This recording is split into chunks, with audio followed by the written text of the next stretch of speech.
is Todd Burgess, the Executive Director of Forest Nova Scotia, and he's going to talk about managing your woodlot and be ready with a well-maintained road.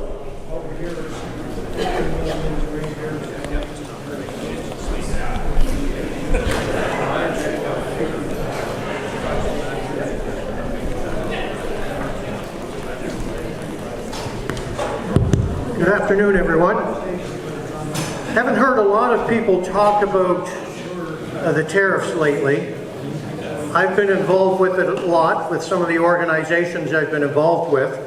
So one of the first things I noticed when I came into the room is 4 Canadian flags up here in the room. So that impressed me, especially that big one. Yeah, so thank you for that. So I'm with Forest Nova Scotia. I'm just going to tell you a little bit about our organization first. So we have about 800 plus members, everyone from pulp mills to sawmills, contractors, woodlot owners, all kinds of maple syrup producers. So we represent a broad sector, a broad range of the people in the forest sector. But 85% of our members are small woodlot owners. I think that's important to remember because you'll hear us say we've been the voice of the forest sector since 1934, but not everyone necessarily agrees with that. There's a lot of groups in here that have their own voice and they think that, you know, they speak on behalf of what they think about the sector. But in 1934, there was a recognition that the private sector had to get together and start speaking on behalf of private woodlot owners and the forest industry and speak to government and help provide direction for policy. So that's how we were established. Now, since then, in Nova Scotia, we've got about 36 forestry organizations. You probably can't list them all, but there's a bunch. So right now, there's actually a move afoot to actually start collaborating a little bit better so that we actually can have one voice. Because there are many opinions that I would have that other organizations have can be very different. There's a whole bunch of different opinions. But there's a group of ideas, there are a group of topics, and some basic concepts that we can all agree upon. So there's a new collaborative group that's come together. In fact, we had a meeting just this week and there were 30 of us sitting in one room. You ever have 30 people with different opinions sit in one room? It's almost as bad as this. Anyway, so that's where we start. So we started in 1934 representing the forest sector for the private forest industry. We do a bunch of things. This was a campaign we had a few years ago where wood products give you your best memories. We spent hundreds of thousands of dollars on this campaign. We had videos, we had newspaper articles, we had commercials on television, and it was all to try and improve the image of the forest sector among the general public. And people in Halifax and politicians kind of make forestry seem like a great thing to do. Something we did last year, I don't know how many people have seen this, Forestry on podcast. How many people listen to podcasts? Can I see hands? Okay, they're a wonderful thing. And I'll tell you why they're wonderful. Because you can have your audience sitting in their truck as they're driving somewhere to work, 15 to 20 minutes uninterrupted. Just someone talking in your ear about a subject. It's a wonderful way to get your message across. If you're trying to go on the news or have CBC cover your topic, you're going to get 15 seconds. And maybe you have an interview with a reporter and they may take even 10 seconds and then twist the point you were trying to get across. Podcasts are wonderful. So for anyone who's interested in learning some information about forestry, pick up your favorite forestry podcast. Some of them are boring. I kind of like this one. We produced it, but I like it. It's 9 episodes, and I always encourage people to listen to this, and the reason is, the higher uptake we get on it, we can get sponsors. And when we get sponsors, we can continue it, and we can keep going forward, and we could talk about all kinds of different forestry topics. In fact, I get calls now, got one yesterday. Todd, can we have this person on your podcast and they can talk about their idea? And so I've got a list of ideas in my office about different podcast ideas for season 2.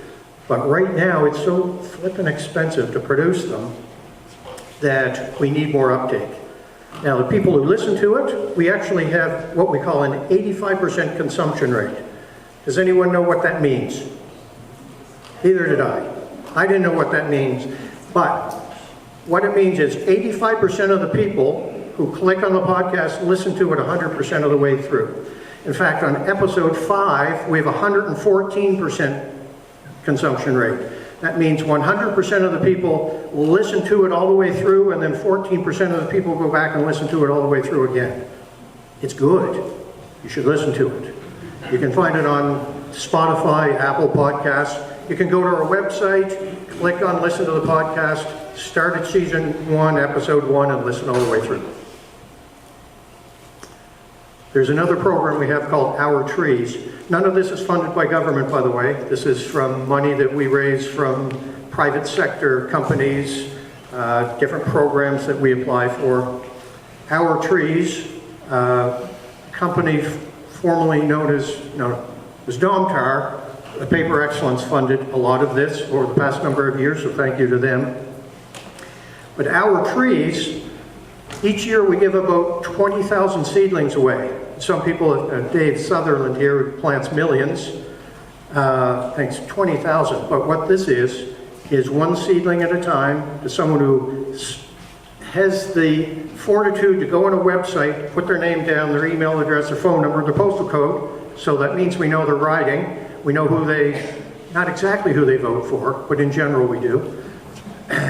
And then we can contact them and deliver the seedling to them at a farmer's market or a little, an event like this. Sometimes we'll have a booth with trees.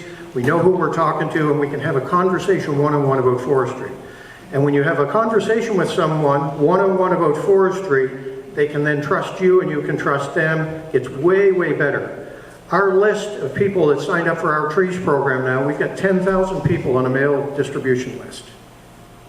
Nobody else has that anywhere else. And those are people we've had one-on-one conversations with. So if you see stuff about the Our Trees program, I would highly recommend sign up for it. You can kind of see some of the things we do. We don't do it perfect, but it's in my opinion, a very good program.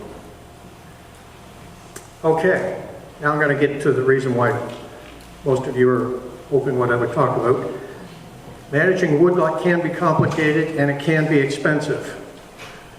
If it wasn't complicated and it wasn't that expensive, most private companies would probably be taking care of it. The private sector would take care of it. As soon as it gets complicated and expensive, that's when you need government involvement to sort of fill the gaps. Okay, so there are programs to help fill the gaps. Dave Sutherland here was talking about silviculture. That's one of those things that's expensive and hard to do, so they help fill the gaps. We help fill the gaps in the road program. So, if you have a woodlot, you probably need a road. And you need a road, first of all, to manage it how you see fit. You don't have to have a road to harvest it.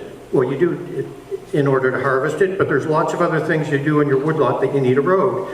Even if you want to go in to do an HWA treatment, would you say you probably need a road to get in there to do that treatment? Or if you want to go take out a few dead trees, or if you want to get some firewood, you need a well-maintained road. This here is a Class D road, but you don't necessarily need a Class D road. Some Christmas tree growers just need a small little road to go in through their woodlot so they can pick up some Christmas trees. We actually help fund some of these as well. We help fund bridges. This is a very well installed bridge. Anyone have any ideas how much a bridge like this would cost? Just a guess? 50,000. Yeah, 50,000. I think these people spent about $50,000 on this bridge. It's expensive. So for a private woodlot owner who has 100 acres, they're going to spend $50,000 on a bridge? Yeah. They're either going to do that or find a little skinny spot to drive through. Well, we don't want to do that. So we want to help them financially with the road program to build a proper bridge.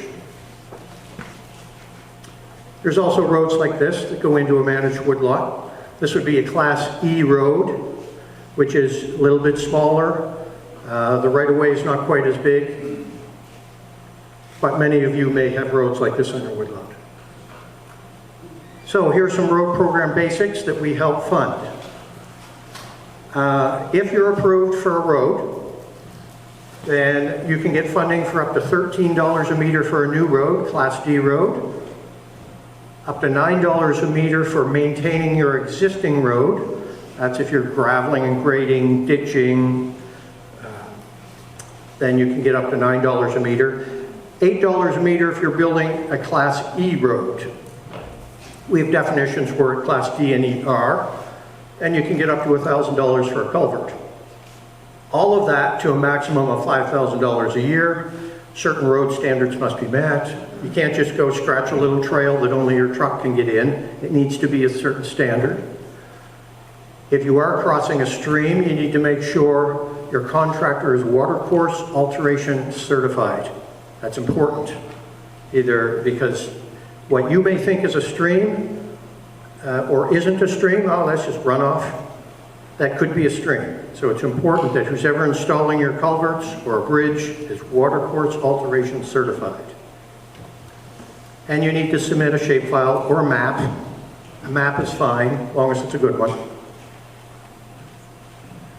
So this is how you access our program. In April, I don't know the exact date because I don't have the contract yet. Sean is working on it. So sometime in April, applications are going to open. They'll be reviewed and prioritized. There's a reason we have to do that. It's because we get way more applications than we actually have funding for. And I can talk about that in a minute if you like, if anyone asks a question. But on approval, you make arrangements for your road work, and then you can either send in your shapefile or your map, or give us a call, send us an email, say my road's done. We come out and we check it to make sure everything's fine, and then you get a check in the mail. So there'll be more information on our website, forestnovascotia.ca. There's going to be other programs coming, so maybe I'll just mention this, that I started the little talk here about tariffs, and that has derailed a number of things. We have a bunch of programs we have applied for funding for, everything from teachers tour to boundary lines, increased road programs, machine operator training, silviculture training. There's a number of programs that have been applied for funding, but because of the tariffs and the contingency, can I say this, Sean? Government's kind of just holding the line a little bit on increased funding until sort of some of the tariff stuff rolls over, because they want to be prepared. These are my opinions. Want to be prepared for if something needs to be bailed out when the tariffs come in and impact businesses. So right now our road funding is staying consistent with what it has been over the past number of years. Okay.